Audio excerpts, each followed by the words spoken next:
রহমানির রহিম। আসসালামু আলাইকুম এভরিওয়ান। আজকে দুপুরে হাজবেন্ডের অফিসে লাঞ্চ পাঠাবো। সো লাঞ্চে দিয়ে দিচ্ছি ভাত।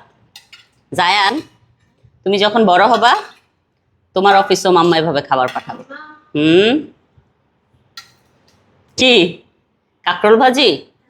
না না, কাঁকরোল ভাজি দিও না।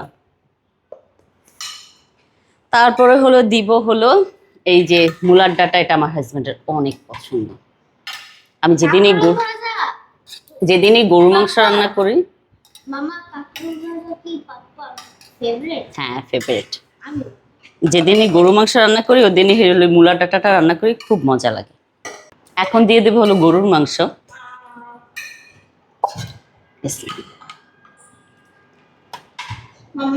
জি কলিজা, বুঝি না কলিজা। কাঁকরোল লাগবে না তো, কাঁকরোল দিব না।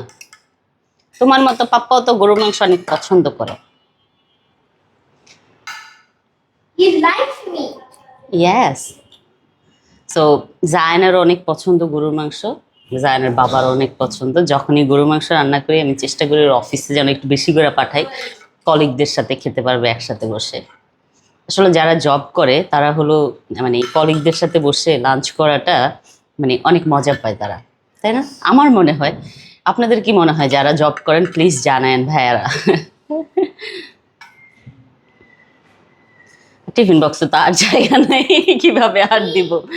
বাবা টিস্যু দাও না কলিজা, ওই যে টিস্যুটা একটু দাও।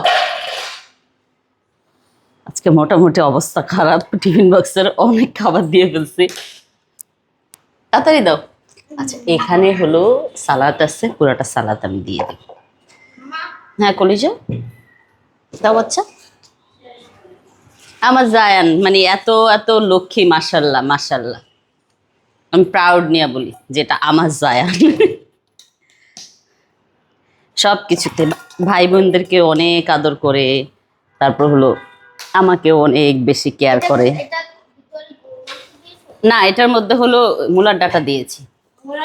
হ্যাঁ।